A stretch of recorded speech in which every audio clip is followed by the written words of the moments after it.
everyone. Good afternoon, good evening, good morning, depending on where you are in the world. My name is Daphne Harris, and I'm excited to welcome you to another Scrum Pulse panel discussion. Today we're going to talk about women in Agile, and specifically about women as influencers. We have a wonderful panel here of smart, successful, thoughtful women, all Agile influencers. But before we get started, I want to tell you just a little bit about Scrum.org. Scrum.org is a mission-driven company. We're focused on improving the profession of software delivery, and everything we do is around that. So towards this vision, we've created these conversations called Scrum Pulse. We run them monthly, and when we have Scrum Pulse sessions, we want to do three things with these conversations. We want to focus on empiricism and agility. We want to discuss the continuous delivery of business value, and do what we can to bridge gaps and build trust between business and IT. How can you plug into the Scrum Pulse? There's a few things you can do. You can watch some of the other recorded webinars. I believe there's been something like 20,000 views on past sessions. And you can tell us what topics you'd like to see addressed. We'll find speakers for your topics, and we'll get them up there. So a little bit of housekeeping. This webinar is going to run with your microphones muted. We do want to hear from you, though. We're monitoring Twitter, so you can tweet your questions and comments.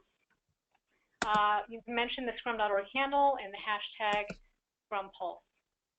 We're going to be monitoring the feeds, and we'll ask your questions and comments later on in the discussion. And if you're connected to GoToWebinar, you can use the tool to type in your comments and your questions that way. So in just a moment, I'm going to invite each of our panelists to tell a little bit about themselves. Before I do, though, I'd like to let you know that the idea for this webinar started with a conversation between one of our professional Scrum trainers, Ravi Verma, who some of you may have heard from before because he often moderates these Scrum Pulse sessions. He and I were talking about Scrum.org's professional Scrum trainer, also known as PST community. I run the PST program at Scrum.org, and Ravi and I got to talking at one of our trainer events about how diverse teams and communities tend to be more creative and successful, and how we'd really like to see more women in our own PST community, which currently has less than 10% women. So the idea for this webinar grew out of that as a way to continue the conversation. I'd also like to recognize that a topic like women in Agile is sensitive to many people. As our panel talks about their experiences and different traits and behaviors they've seen, we know that not all women are the same, just like not all men are the same. If we end up sounding at all like we're stereotyping, using broad generalizations, we apologize. That's not our intention. It might also help if we remember that the context of this discussion is enabling business agility for the purpose of creating valuable products for our customers.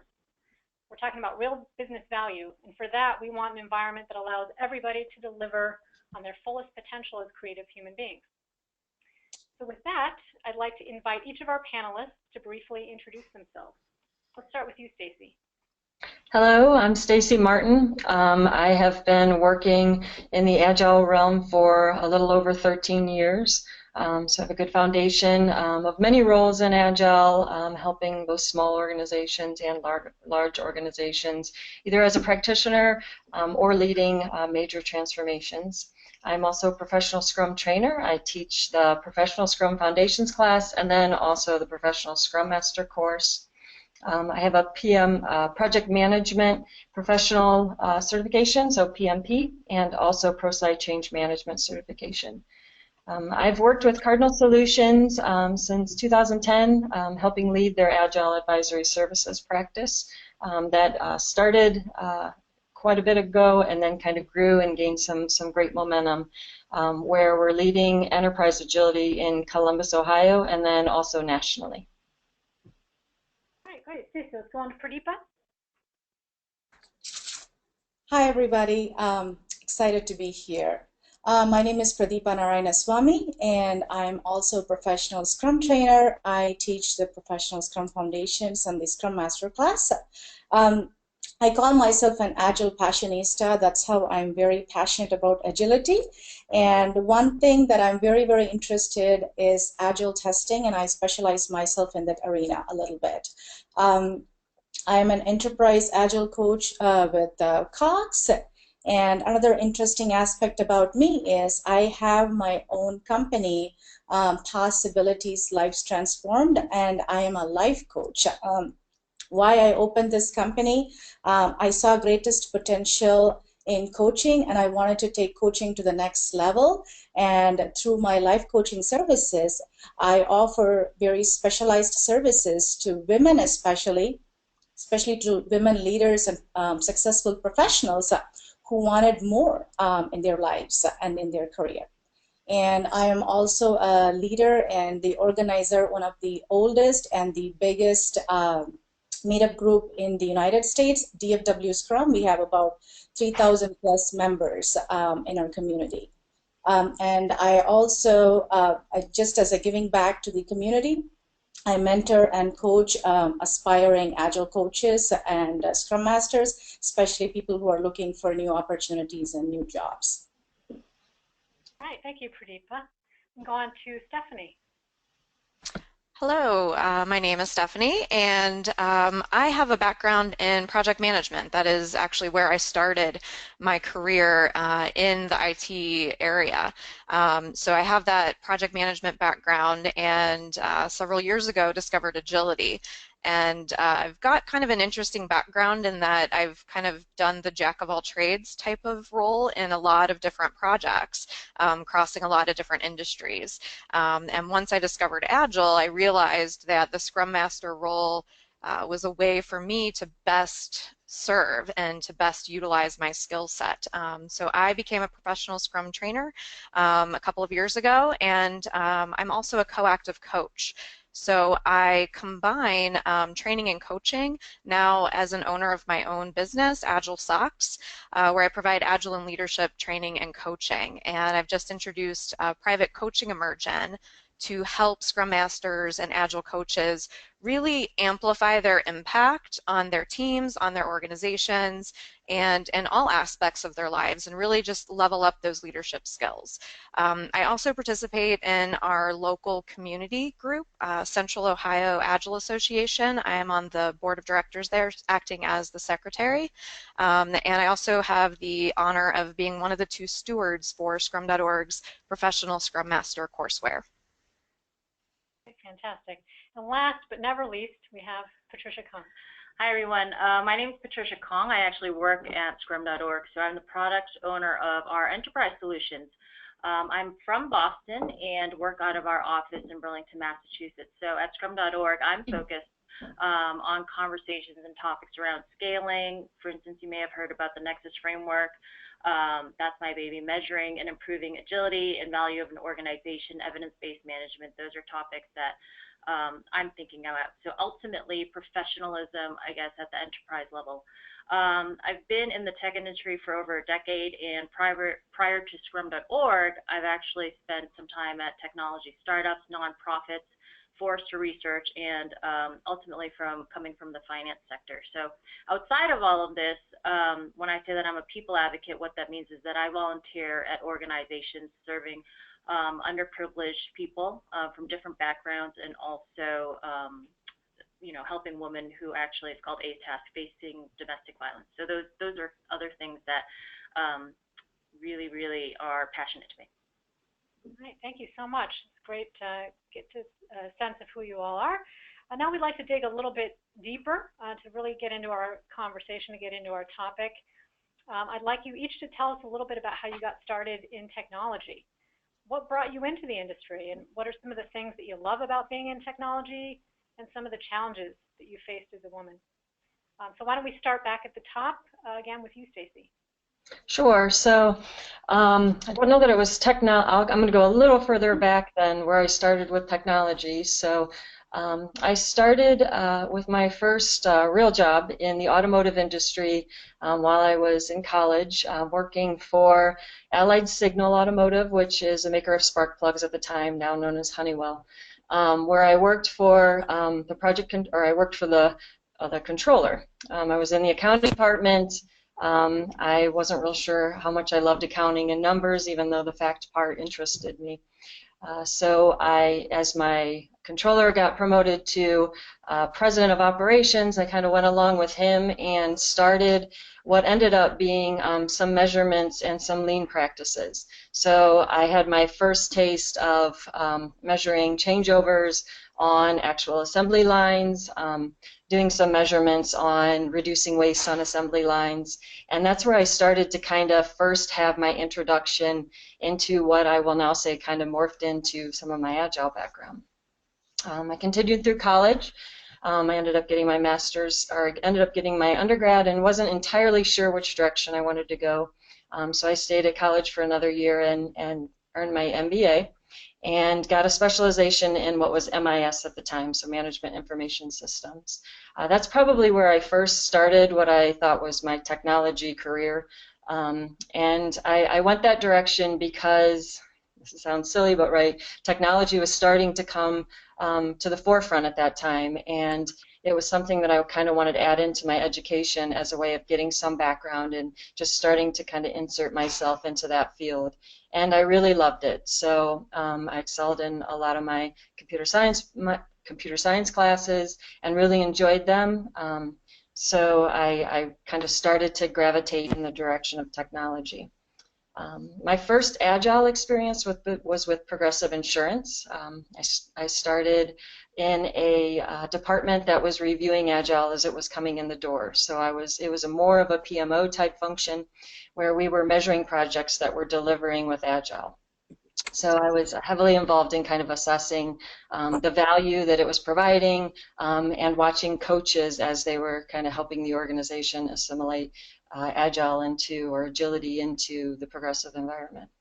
I did that for a while, ended up owning many roles, not just measuring, but also then owning the Scrum Master role and project management roles and other supporting functions within Agile teams. When I decided to relocate back to Ohio and join with Cardinal Solutions, which is a consulting company here in Columbus, Ohio.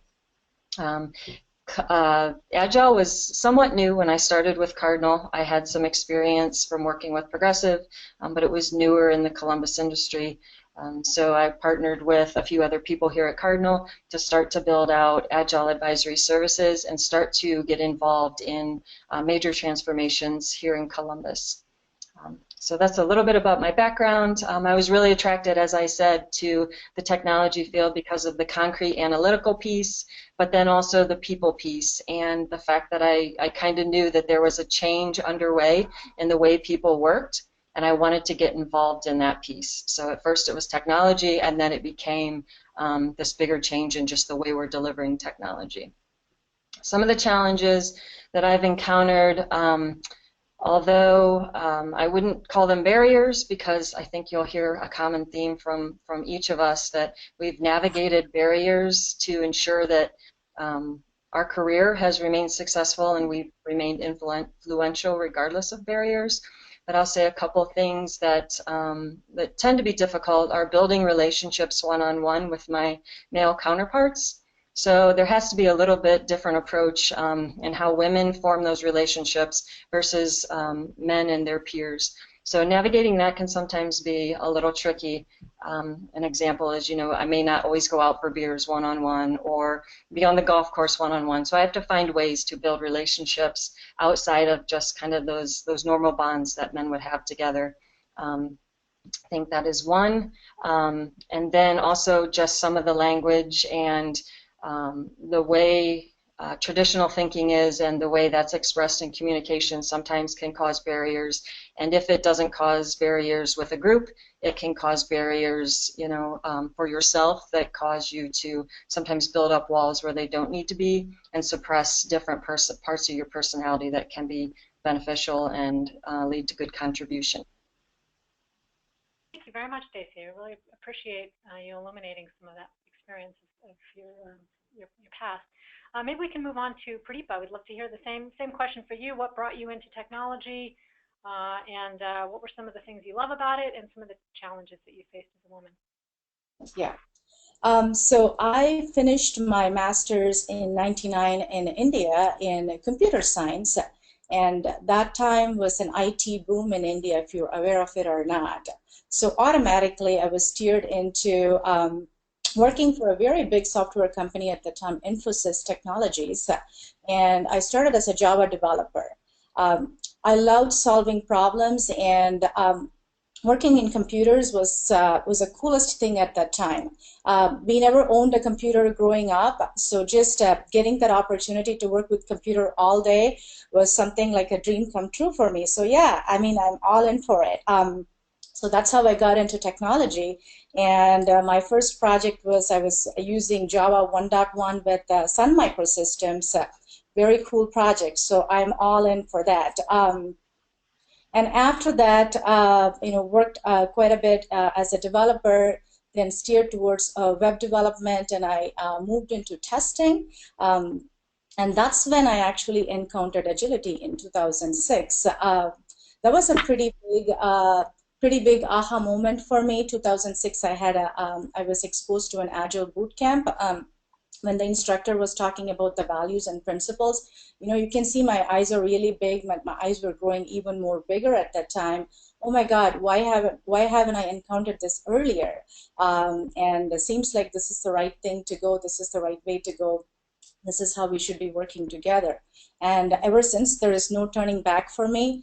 After that, I had a lot of ups and downs, a lot of challenges, quite a bit of learning experience, but I've never turned back into my Agile journey. And a lot of people have helped me in my journey. And one thing that I have noticed right from my career beginning, even until now, is the presence of women. I'm sure we will get into that a little bit detailed. When I joined Infosys, we were about 200 people who joined together, and out of 200 people, there were only 12 women. And that is kind of a percentage I'm seeing even today. It's moving towards a little bit better, but that's the gap that we are seeing between how many men and how many women are coming towards technology. In my experience, I worked as a development team member for a lot of teams. There are only 2 teams I've remembered since 2006 to 2010 or 11. Only 2 teams had equal number of men and female representation in the team. Other than that, pretty much either I was the sole female or one of the 2 females in my team. So you can see the number of people, the gap in that. As far as a challenge, I wanted to share a personal story here. This was being a single female team member along with a bunch of other very capable, amazing male team members. Me coming from India, I have a strong, desire towards, I have strong personal ethics and values that I believe in certain things. And one thing, like Stacy mentioned, language is pretty important to me. What kind of language are we using in front of our people? The specific group of people, one time they started joking about using jokes about mother. And I thought maybe that's just a one-time thing and they will get over it. But it seemed like they come back to it, and it seemed like a pretty repeating pattern. And at one point, I just have to stop and think, okay, I'm not going to take this anymore. This is pretty offensive for me and what I respect in women and what I respect in motherhood. So what I ended up doing is I sent them all a very personal, detailed email about why this matters to me and why they have to, respect what I'm bringing to the table, and talked a little bit about the cultural aspect of it too, because some of these people don't know why I'm saying these things. So I've giving them a little bit more explanation from the cultural perspective. And after that, people just stopped. They came to me, every individual other team members, they came to me personally, apologized, and they stopped doing that whenever I'm in front of them. Why I'm saying this story, a lot of you, from other countries who have other, diverse backgrounds, other cultural beliefs, to me, it's very important as a woman. You need to stand up for yourself. You need to stand for your values. You need to speak out loudly about that, and don't be afraid to say it out loud or express your feelings if it is offending you. And this was a great example for me. Sometimes people don't, my team members, they just didn't realize that this is going to, they weren't doing it for purposefully. They just didn't realize there is a cultural nuance to this. So I just have to clear it for them. They're all still amazing friends for me, amazing people. They supported me in my journey, in my Agile journey. I respect each and every individual truly, but this is something that I had to stand up for myself, and I was able to do it. Thank you, And I encourage everybody to do it. I particularly like how you talked about how they might not have seen something. So like with Agile, with Scrum, we talk a lot about transparency, making sure people have the information so they know what's going on and they can potentially do something about it. So I'm very glad to hear that you showed them how it had impacted you. Stephanie, how about you? I actually started my IT journey in college. I went to the Ohio State University and I started in engineering actually. But after about 1 quarter, I loved the math, I loved the science, the analytic side of it, but I really had a strong desire to kind of bridge the gap between business and technology, so be more collaborative and actually be working on the business side as well. So I switched my major to Management Information Systems, MIS, just like Stacy mentioned earlier.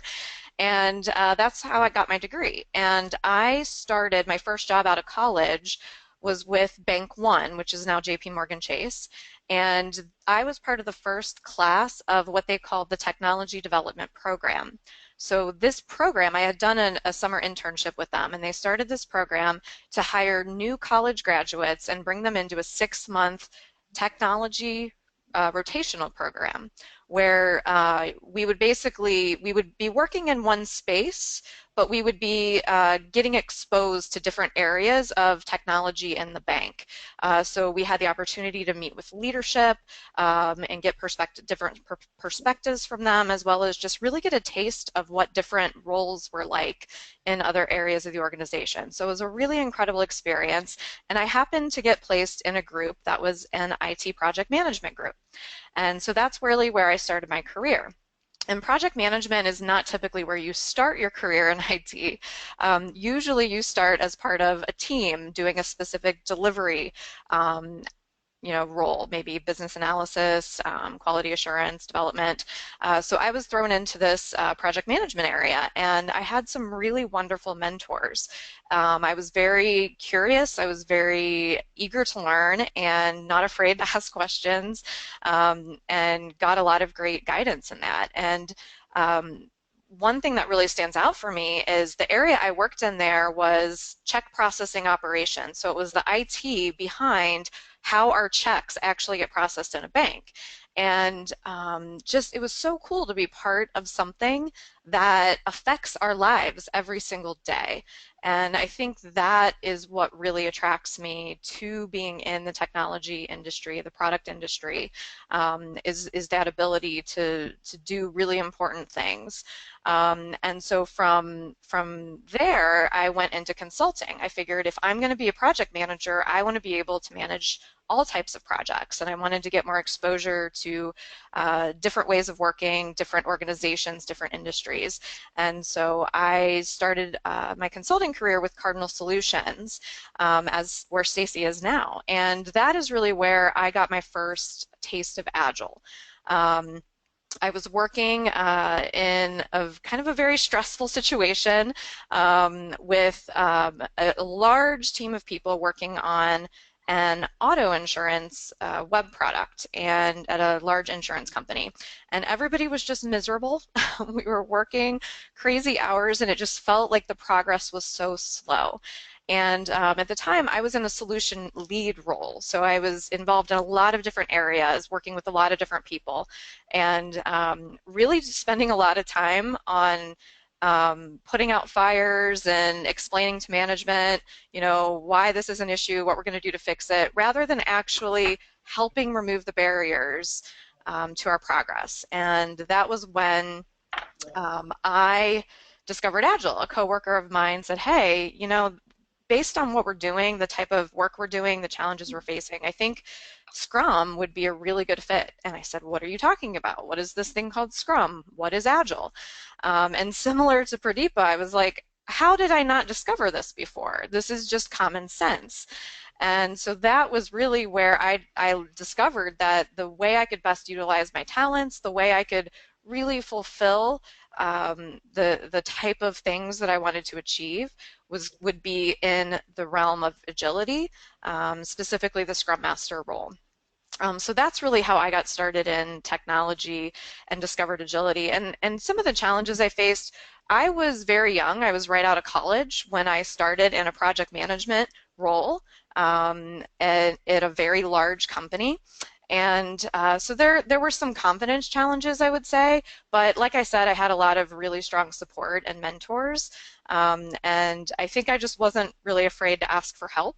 The other thing, just to echo what has already been said, is there were definitely some inappropriate comments, some harassment, but the thing that I think I was a little bit naive to it at the time, and I just really focused on doing a good job and on learning. And I had so many other people who were supportive that was really what I focused on, and that was what helped me continue to grow, continue to develop my leadership skills, and I would say the other big challenge I had was there did feel like there was a pressure to work harder and to work longer hours to make sure that my voice was being heard, that I was going to be seen as somebody contributing just as much as everyone else, and that got me away from some healthy habits for a little while. And some self-reflection really helped me see that to actually be as effective as I could be and to be more influential, I needed to take care of myself first. And I could do all of those things and I could be a better influencer if I was taking care of myself. And that was kind of, it was a hard time, but I got there eventually. I'm going to jump in because I noticed we're starting to get some questions, so definitely want to keep things moving along. Let's move on to Patricia, and maybe you can do a brief. I'll try to make it quicker. But in terms of how I came into the tech industry, so I don't come from a technical background, not a natural path for me. My background's in business management and organizational behavior, but several years ago, probably I think about 8 years ago, or if not a little bit more, I actually moved to Paris. So what's interesting when I think about it now is that when I went to Paris, the companies I was mostly looking at were in the finance sector. But my primary need at that time would have been a place I could work in English, because at that time I didn't really speak French. I just, bonjour, merci, whatever. But so I ended up joining a technology startup in the online advertising space. We're running an ad platform and also working in machine learning. So we're building something. And when you're in a startup, you're doing absolutely everything because you love and you're invested in this shiny new product you're developing. And my focus then was mostly on funding strategy, product stuff, and I actually worked with all men. So what's interesting thinking about that is that they were that initial team was great guys, professional, very respectful. And actually what happened was when we scaled our development in France and actually also in English, I found myself in the interesting scenario where I was the only person who was fluent in French and English and who knew the product and who could work with the tech teams because they were in France and I was in France. So that's how I came into technology and working with them. That scaling scenario is actually what also brought me into Scrum and Agile, as most startups do when they scale. And what I love about it is that it was so counterintuitive to just how we were used to operating and how I was used to behaving as a person. For me, what I love about technology is that I love that technology represents and is the future. For me, it means that it's providing access and building bridges to people and between people, and not just in the sense of social media, but just in terms of access. For me, challenges, I think starting in the beginning, it would be how am I supposed to behave as a woman, as an ambitious woman. I would definitely say it would not be realistic if I didn't call out and say sexual harassment is a real thing. And I think that across industries, you have another challenge is this notion of boys clubs in larger finance industries and in technology. But in tech now, it's really interesting because there's this other notion of the boys' playground, let's say, and there's stories of where I have, women who are senior leaders come down onto, visit the teams and do things, and I've actually had one girlfriend who said, a developer said to her, "Hey, honey, are you lost?" So those are real things. And then I would say another challenge is really just sometimes the most hurtful thing lately, or not lately, but just something to address is how do we as women empower each other and not put each other down? Competition and stuff like in there. So that's hopefully quick enough. Yeah, that's excellent. And we actually have a question that's related to that from one of our listeners saying that locker room talk seems to be a constant challenge for women, and this person was told to give it back to the team. That is, it's our organization's culture. So how would you address such challenges? HR apparently has been pulled in, yet not much change has occurred. So any suggestions for this person? Maybe we can start with you, Pradeepa. Sure. I would definitely say stand up for yourself. It's very important that if you're feeling beaten down, or if you're not fond of some things that are happening, I would say raise it up. Bring that to people's attention. Another thing that I would also say is identify, if you are a women leader, identify and support each other, and get yourself actively involved in this. Stand up for what you believe in, and make sure that people are aware of what you are believing in and what you wanted to give it to the community. And that is something that's pretty important. That's very, very important in that. Why don't we move on, see if somebody else has an answer? Stacy, do you have any thoughts on this one? Yeah, so I think it's important to call out that it can feel like the norm to both males and females in the workplace to talk a certain way, whether it's locker room talk or the absence of it. So I think it's important to recognize it first. So there was a suggestion to jump right into the talk. I think jumping right in and contributing probably doesn't really highlight that it could be an issue, right? It's kind of just jumping in and going with the norm, which of course us Agilists would never say, just go with the status quo. So I think just maybe bringing some light awareness to the fact that it doesn't need to be the norm, right? It doesn't need to be the norm, and that it can impact people without you being aware. So even if no one in that team space reacts or appears to have a reaction, it doesn't mean that they aren't digesting that differently and taking that home and feeling either suppressed or intimidated in some way by that language. Mm-hmm. Yeah. Go ahead, Stephanie. Yeah, and I would just add to that, you may want to have a one-on-one conversation first with the person on the team that you're most comfortable with. A very open conversation about, how you feel about it, and, why it does bother you. And maybe you can kind of get a little perspective, and plus it's a little bit safer. It feels safer maybe to approach one person versus bringing it up to the whole team at once. So that may be a way to start. And I totally agree with what Stacy said, that sometimes these things take time for people to digest. And I think we also sometimes underestimate people. And a lot of times, I know a lot of peers who would really be open to hearing that they said something, because a lot of times it's unintentional. And so if we're willing to say, hey, I want you to understand that I found that a little bit offensive. I know that you probably didn't mean that, but I just wanted to be open about it. That's just a way to start that conversation with somebody, and just assume that they didn't necessarily have bad intentions. Patricia, do you want to add anything? I mean, it's interesting because HR has already been brought in, right? So it means that there's this level of discomfort where this person is so uncomfortable that, potentially changing jobs or something, changing a role is happening. But I would say, I would echo what my peers have said, and that really talking to that person or finding some support is important. I am usually the one that's guilty of having a potty mouth, and I know that sometimes it's just natural from, actually Daphne brought this up, of why I might, for instance, swear so much because of X, Y, and Z.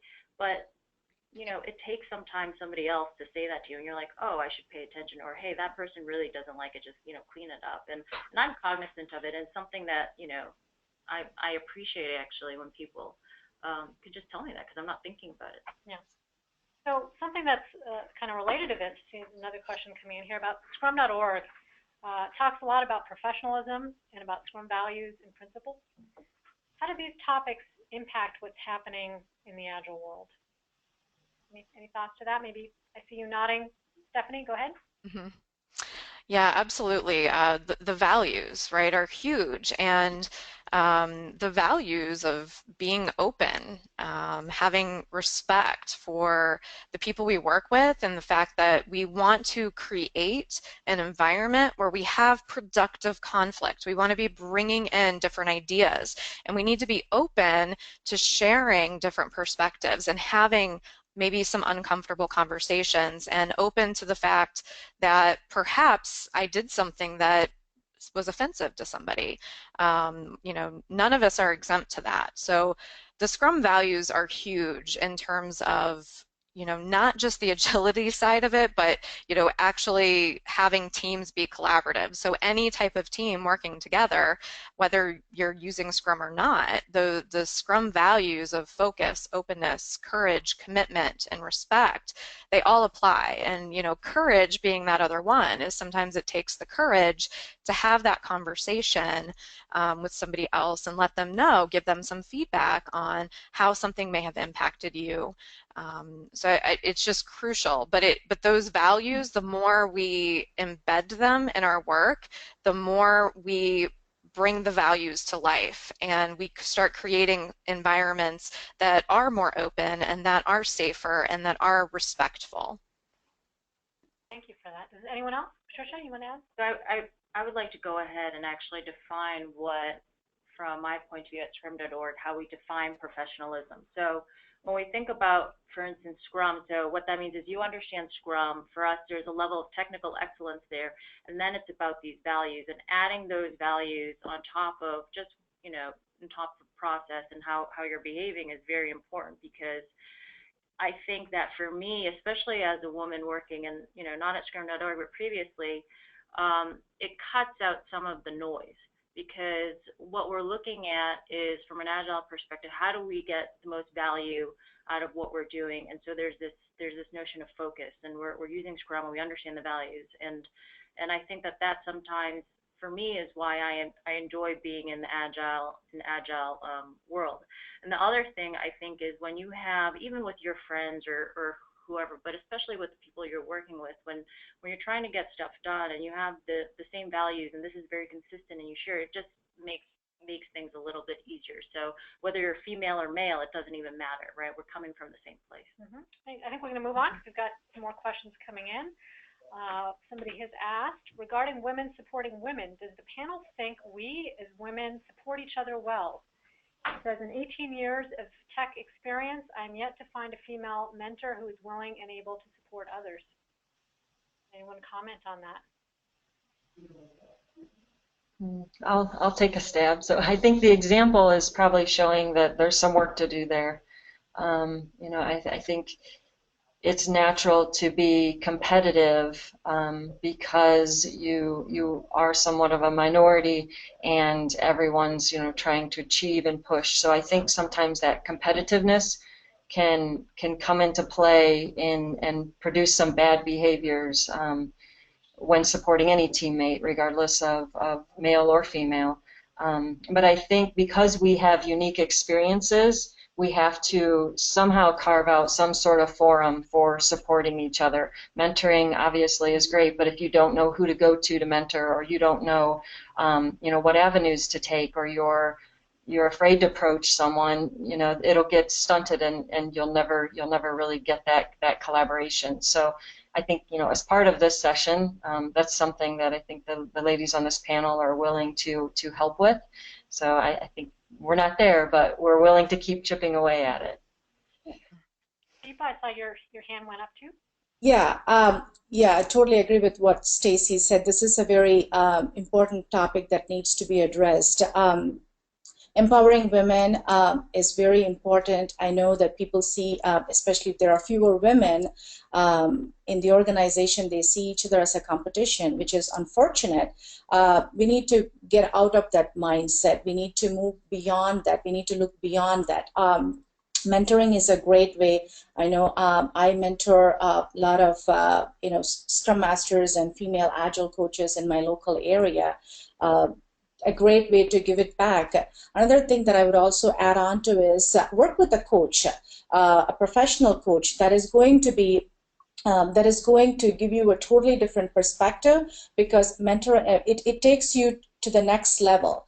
How do you want it to behave? How do you want it to take it to the next level? How do you want it to achieve? Leadership, improving your leadership skills, ability. Work with a coach like myself.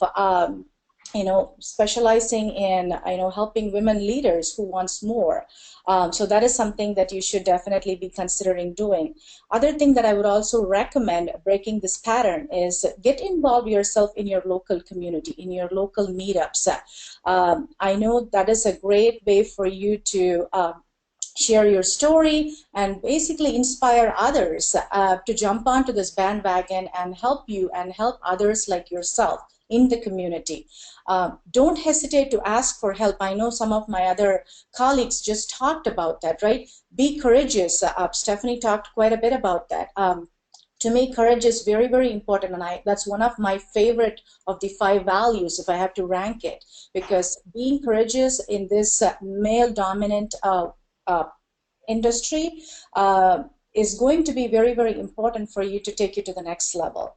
And stand up for your values, like I mentioned. Got another question, this one from a man who's listening. He said, I feel women make amazing Scrum Masters because of their capacity for compassion and empathy. And what do you all think as members of the panel? Stephanie, what do you think?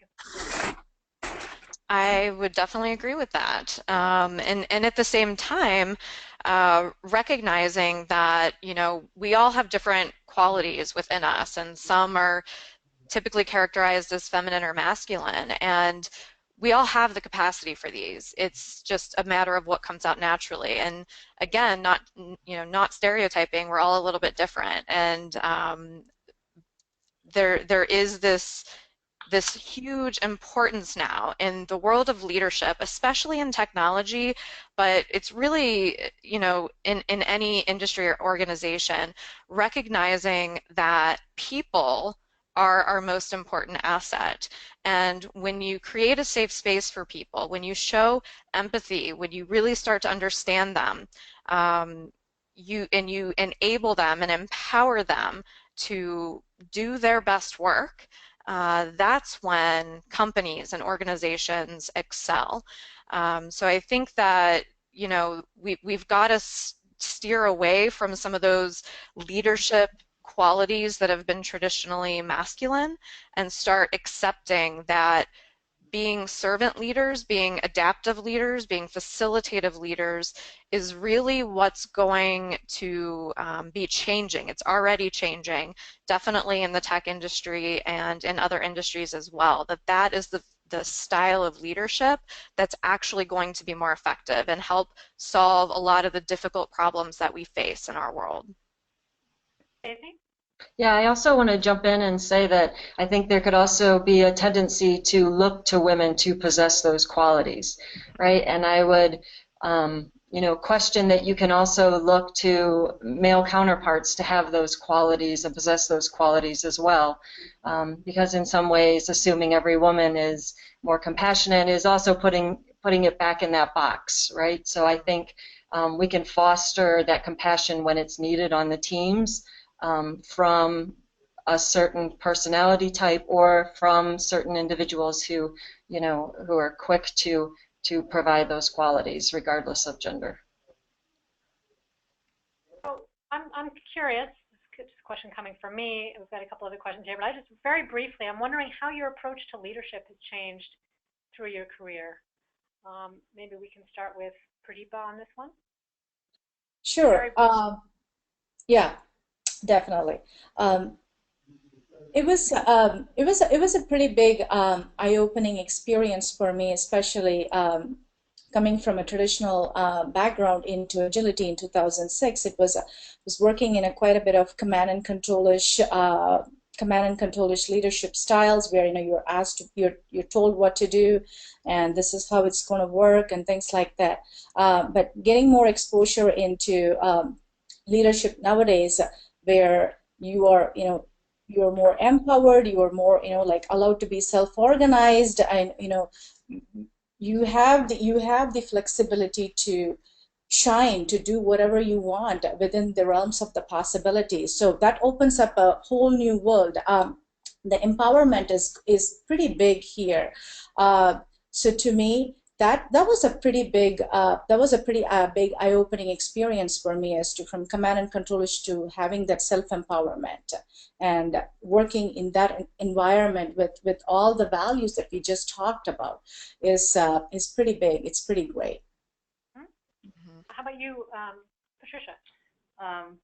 I'd like to believe that I'm more tolerant, but what's interesting is that moving from more traditional hierarchical structures to flatter structures, but also the notion, so I'm Chinese American, right, first generation, and this notion that even in Hong Kong still, it's probably like everybody wants to be a manager, everybody wants this, everybody wants to climb.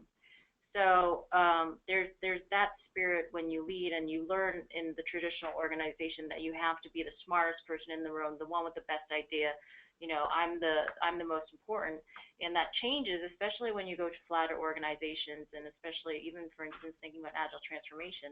As that starts to change, the culture starts to change. So you have to start to act in the way that Stephanie was talking about in terms of servant leadership. How do I use my 2 ears, 1 mouth rule? How do I now, create an environment where other people can thrive and we can collaborate and work together? So those are different things. I've also upped my vitamin B12, so I'm a bit calmer. Okay. Excellent. Good tip. Next question is around empowering our colleagues in the Agile industry. What would you like to tell the next generation of women influencers? Stacy? I would like to get them interested in exploring technology. So I think some of the reason we have a heavy male-dominated workforce is because technology was a hobby, or could have been a hobby for some of our male counterparts. And not that it can't be a hobby growing up for young girls, but I think they miss that exploration piece. And they don't necessarily just immediately think of how they can fit into the equation. So I think having our voices up there, having the voices of those who are on the call who have experiences to share, have them in the schools, present at schools, start to share where women fit into the mix, I think is really important at allowing the next generation of women leaders to start envisioning themselves in that space. But before jumping, because we are running short on time, I just want to bring in another question that I think ties directly to this that someone is asking from one of our listeners. It says, standing up for oneself is often easier said than done. I've been in situations when I did stand up for myself and got the issue solved, but now had received a name as hard to work with or too sensitive. And they're asking, have you experienced the same, and how did you deal with it? Patricia, do you want to jump into this one? I was actually thinking about the last question, so I'll just pass it on for a second. Okay. Who has an answer to this one? I think it's, I don't know if this is the popular answer, but I think it's a quick way to identify who's willing to work with you and be flexible and understand, and who isn't. So I don't think everyone is open to being quite as open-minded. I think, I'm very excited to work with people who are flexible and want to be challenged and want to change the status quo. And I think if you find yourself in a position where that's not possible, I don't know that that's the case with this one, but if you find that you're in a situation where that's not possible, you may have to adjust and recalibrate. Yeah. So I think that to piggyback off what Stacy said, it's this interesting thing of groupthink, right? So I'm saying what I believe, and I'm trying to be honest, and now I'm getting hit for that. I'm getting punished for that. And it's a very interesting scenario as if you want to be part of that, because in this day and age, it is good to challenge each other's thinking in a respectful way, But that's certainly an environment that I would want to be a part of, where people are not afraid to say things that they're thinking. And then maybe for you to make an effort to, create more of a relationship or a connection there. Good. So if our goal is to collectively foster the next generation of women in this industry, what do you think we should be doing more of? What should we be doing less of? And what should we keep doing? So I'd like you as panelists to think about that a little bit. What are some resources and actions? I want to make sure we're driving towards action here. What are some resources and actions for women who are looking to become influencers? What are some resources and actions for men who want to create an environment that promotes Agile leaders? We're here for the people listening into this webinar. What can they do? I can start. Yeah. So I think from different levels, men, you should be open to mentoring. Women, you should be open to mentoring. You should be open to reaching out to other males and other females to look for other for mentors in all different industries. I echo what the other person had said before. Actually, all of my mentors are males, and I've had a hard time finding a female mentor outside of my own friend and family circle. I think that it's great to join the local community, start up something in your local community. I'm looking forward to doing that in Boston to give access to women and men who want to participate in this conversation, but also not just for them, but also for their children, right? So this is about paying it forward. And I think that even little things like when you have children, and a lot of the times with boys, there's a lot of studies that we have them play with toys that have them think trucks, trains, cars, Legos. And now it's great that there's these Lego for girls, but there's studies that girls are more relational. So we give them dolls, and now in order for them to play with Legos, we have to put faces and all that stuff on them. But getting them to expose to different things, I think, will be great. Okay. Other thoughts? Pradeepa? Yeah. As far as men, I totally agree on mentoring. To me, there is something beyond mentoring. I want women to find a potential advocate who can actually speak on behalf of them at the table when it matters most. Because people can mentor and go away, but you need to have some, just because it's a male-dominant industry, you need to have some male advocates who can speak on behalf of yourself. So that's one thing. If you're a man, find somebody who you wanted to advocate for. If you're a woman, go find yourself a male advocate. And the second thing that I've often heard, even from a friend of mine pretty recently, is women especially are not getting open and honest feedback in their work, even when they're asking for it proactively.